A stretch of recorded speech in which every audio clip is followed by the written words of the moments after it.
네, 안녕하세요 여러분들 반갑습니다. 금융과 에너지 업종을 누구보다 쉽게 알려주는 데이한 멘토 권혁철입니다. 오늘은 에코아이라는 기업 리뷰 오랜만에 리뷰해보도록 할 텐데요. 거의 한 달 만인 것 같습니다. 아무튼 에코아이는 여러분들도 아시다시피 탄소 배출권을 판매하고 있는 사업을 영위하고 있죠. 그래서 오늘 말씀드릴 내용은 성공률 100%에 육박하는 온실가스 감축 사업 수행 능력을 가지고 있는 에코아이의 탄소 중립 실현이 가능할지에 대해서 말씀을 나눠보려고 합니다. 같이 한번 확인해 보면서 천천히 얘기 나눠보도록 할 텐데요. 그리고 과거 영상과 중복된 내용이 있을 수는 있겠지만 처음 보시는 분들도 계실 수 있으니까 양해 한번 부탁드리도록 하겠습니다. 그리고 먼저 시작하기 전에 저희 데이업 채널에 오시면은 모든 종목들을 커버해드리고 있으니까 찾아주시면 정말 감사하겠고, 제 영상도 끝까지 지켜봐 주시면서 댓글로 궁금하신 것들 남겨주시면은 다음 영상에서 말씀을 드리도록 하겠습니다. 그럼 에코아이 바로 보도록 할게요. 에코아이 같은 경우 주주 여러분들도 아시다시피 2005년도부터 온실가스 감축 사업 시작에 진출해서 수익성 높은 사업 대상지를 미리 선점을 했는데요. 사실 온실가스는 지구온난화 현상의 상당수 원인을 차지하고 있죠. 그래서 이 온실가스 감축은 인류 생존을 위한 필수 과제인데, 온실가스 감축 실천을 위한 파리 협정까지 채택이 되었죠. 이 과정에서 이 탄소 배출을 통제하기 위해서 이 탄소 배출권이 등장을 했었는데, 이 탄소 배출권은 여러분들도 다 아시다시피 기업이 일정 기간 동안 일정량의 온실가스를 배출할 수 있는 권리죠.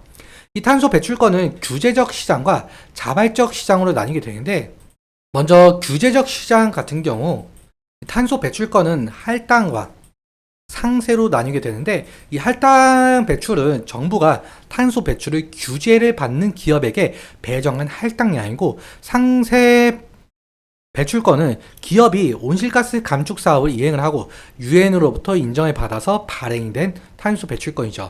다음으로 이 자발적 시장은 규제를 받지 않는 기업이 자발적으로 감축 활동을 하면서 민간 인증 기업에게 탄소 배출권을 받아서 거래하는 시장인데, 에코아이는 이 온실가스 감축 사업 특화 컨설팅 전문 기업이죠. 에코아이 사업 분야별 매출 비중인데, 먼저 쿡스토브부터 살펴보도록 할게요. 이 쿡스토브 같은 경우는 이 요리용 레인지인데, 이 개도국 등에 활용되는 고율 쿡스토브를 보급하는데요. 이 여기 왼쪽을 보시면은 전통 방식 화로예요. 이 전통 방식 화로는 음식을 조리할 때 나무를 사용을 해서 나무를 태울 때 나오는 연기에서 상당히 많은 온실가스가 배출되는데, 이 콕스토브는 이런 연기가 줄어들어 온실가스를 감소하는 목적으로 사용이 되고 있죠. 그리고 PNG 유출 방지 사업은 가스 파이프에서 누출되는 메탄가스를 감지하여 수리하는 것이고, 이 LED 교체는 당연히 백열등을 LED로 교체하여 전력 사용량 감소 목적. 그리고 맹그로브 조림 사업은 이렇게 해안가에 식재하여 온실가스를 대기 중에서 제거함으로써 이 온실가스 감축 사업에 기여하고 있는 사업이죠. 이런 사업을 통해서 탄소 배출권을 획득하여 판매하거나 구매하여 브로커 수수료로 매출이 잡히고 있죠. 이러한 사업이 진입 장벽이 낮아 보일 수는 있겠지만, 사실 준비 단계부터 탄소 배출권으로 전환되는 과정까지 상당히 복잡해서 산업 특성상 후발주자에게 높은 진입 장벽이 존재하죠. 온실가스 감축 사업은 이 진행할 지역을 발굴하고, 그리고 그 지역 특성을 알아야 하고, 유엔에 등록한 후 시범 사업을 진행을 하고, 시범 사업이 본 사업으로 전환하고, 모든 과정을 검증이 완료가 되어야 배출권이 발급이 되죠. 보통 4에서 6년 정도 걸리게 되는데, 이 에코아이는 이미 05년도부터 시장에 발을 들였으니까 후발주자가 들어와도 에코아이에게는 좀 유리한 지점이라고 생각을 할 수가 있을 것 같습니다. 그런데 아이러니하게도 기술력 발전이든 이 친환경 에너지 사업으로 완벽한 탄소 중립, 즉 넷제로 상태가 되어버리면은 에코아이의 사업성도 떨어질 수 있다는 게 사실인데요. 어느 누구도 화석 에너지를 사용을 안 하게 된다면 탄소 배출권이 필요가 없어지잖아요. 하지만 근데 인류가 살아가고 산업을 발전시키기 위해선 이 온실가스가 나올 수밖에 없죠. 이 농업 비료라든가 폐기물, 산업 공정, 심지어 우리가 사람이 숨만 쉬어도 나오는 게 이산화탄소잖아요. 그래서 사실 에코아이는 인류가 멸망하지 않는 이상 매출 걱정은 할 필요가 없을 가능성이 높고, 그리고 탄소 배출권 시장 전망도 꾸준하게 상승하고 있는 모습을 보여주고 있죠.